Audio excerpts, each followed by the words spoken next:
Welcome back to Griz Tracks. I'm AJ Mazzolini of the Missoulian newspaper. And I'm Bill Spouts, the beat writer for Griz football for the Missoulian. And the Grizzly football team is coming off another nail-biter, something that is becoming all too common for the Grizzlyville these days. Another overtime victory last week against Sacramento State, a game that had a ton of scoring and a ton of yards in all kinds of directions. First off, Bill, let's talk about the defense. I mean, the Grizzlies have to be worried about how many points and how many yards they've been giving up this year. Most definitely, and I think it's something that they've really worked on this week to address and maybe change a few little things, that maybe get a little more aggressive this week. In my mind, what have they got to lose being a little more aggressive?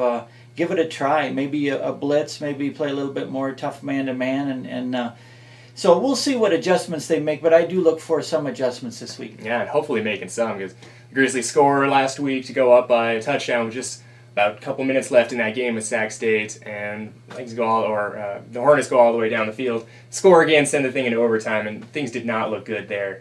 But again, Jordan Johnson kind of rallying the troops, getting them score the game-winning touchdown, and sending things off on a cheery note. For the second time in 3 weeks, they had that overtime victory against Cal Poly.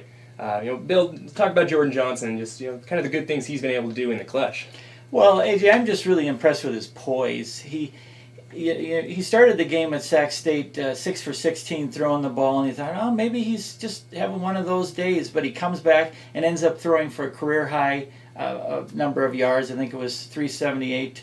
At any rate, they're trailing in the game in the second half of this game. They trailed against Cal Poly. He stays calm, and I think they feed off that, his teammates. Yeah, and luckily so.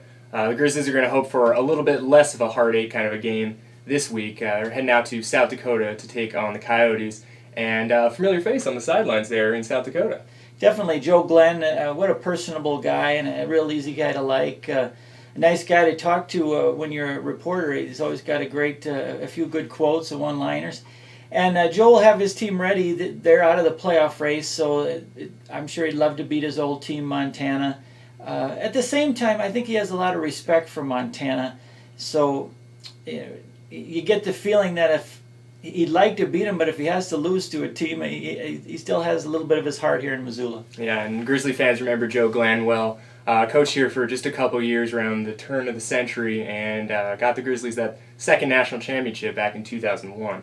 Now, South Dakota has a pretty dangerous quarterback, but maybe not the kind of caliber that the Grizzlies have been seeing recently in Eastern Washington's Vernon Adams and those kind of guys that are both mobile and they can huck it down the field. What do you see from the quarterback this week? Yeah, I think they're looking forward to playing a guy who's going to stand still a little bit more.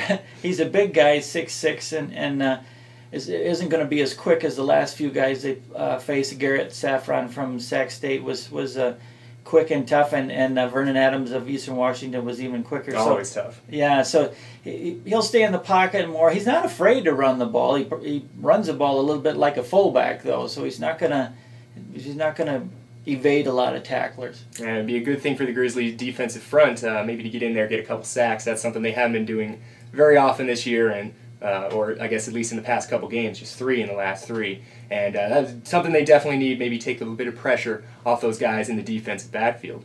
That game again is Saturday at South Dakota. Check the Missoulian this weekend to see how the Grizzlies did on the road. And as always, watch Griz Tracks on Missoulian.com. Thanks for tuning in.